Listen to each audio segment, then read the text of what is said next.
पठण करणार आहे, तर तुम्ही देखील या ठिकाणी हनुमान चालीसा पठण करा. तुम्हाला नेमकं यातून काय मेसेज द्यायचा आहे? मला फक्त एवढाच मेसेज द्यायचा आहे, हनुमान चालीसा आम्ही रोजच वाचतो, आमच्यासाठी काही नवीन नाही हनुमान चालीसा. पण जनाब उद्धव ठाकरेजी जे आज नागपूरमध्ये येऊन एवढी मोठी हिम्मत करून आमचे मुख्यमंत्री साहेबांचे घरापाशी येऊन राम रक्षाचं जे पठण करत आहे, त्यांना माझा एवढाच प्रश्न आहे, तुम्ही अयोध्या गेले काय? रामलल्लाचे दर्शन घेतले काय?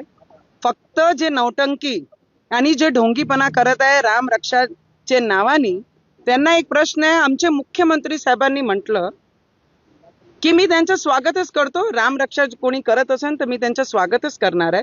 पण मी जनाब उद्धव ठाकरेजींना आठवून देऊ इच्छितो की जेव्हा आम्ही फक्त एवढंच म्हटलं होतं अमरावतीवरनं की मी हनुमान चालीसाचं पठण करन, तर आम्हाला तिथून धमक्या यायला लागल्या, तुम्ही फक्त मुंबईत पाय टाकून दाखवा, तुमचे पाय छाटण्याचे काम आम्ही करू. 3दा एज ए MLA विधायक आमदार आलेले रवीजी आणि एज ए महिला खासदार आलेली, तेव्हा आम्ही फक्त मुंबईत गेलो तर मुंबईत पोलिसला असे ऑर्डर दिले आणि छोटे कामासाठी स्वतः मुख्यमंत्री जनाब उद्धव ठाकरेजी फॉलोअप घेत होते. पोलीसवाल्यांना सांगत होते की त्यांना घसीटून गाडीत बसवा आणि बसवल्यानंतर पूर्ण रात्र मला लॉकअप मध्ये ठेवला. रात्री 4 वाजता राजद्रोह दाखल केला. सकाळी कोर्टामध्ये गेल्यानंतर आम्हाला जमानत होऊ दिली नाही.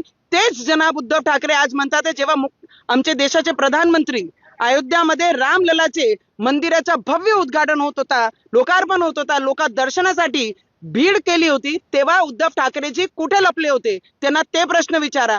जे रामलल्लाचे दर्शन घ्यायला गेले नाही, आज ते राम रक्षाची कशाला गोष्ट करताय? ते राम रक्षा करत नाहीये, ते पक्ष रक्षा करण्यासाठी बाहेर निघालेले आहे. जनाब उद्धव ठाकरेजी, तुम्हाला माझा प्रश्न आहे, आमदार खासदार सगळे गेल्यानंतर जे उरले सुरले तेही जाईन, मी आणि आदित्य राहीन, तिथपर्यंत वाट पाहिली है तुम्ही. खूप बहुत समय लगा दिया राम जी को याद करने के लिए. राम जी को जो करना था राम जी ने अच्छे से कर लिया. जो बाळासाहेब ठाकरेजींचे विचार जिवंत ठेवू शकले नाही, ते दुसऱ्यांना बैमान ठरू शकत नाही. आणि यांनी कटप्प्यासारखं आमचे मुख्यमंत्री साहेबांच्या पाठीत खंजर खुपसण्याचं काम जनाब उद्धव ठाकरेजींनी केलं होतं. आणि आज आम्ही कोणीच नाही त्यांना काहीच बोलणार आहे.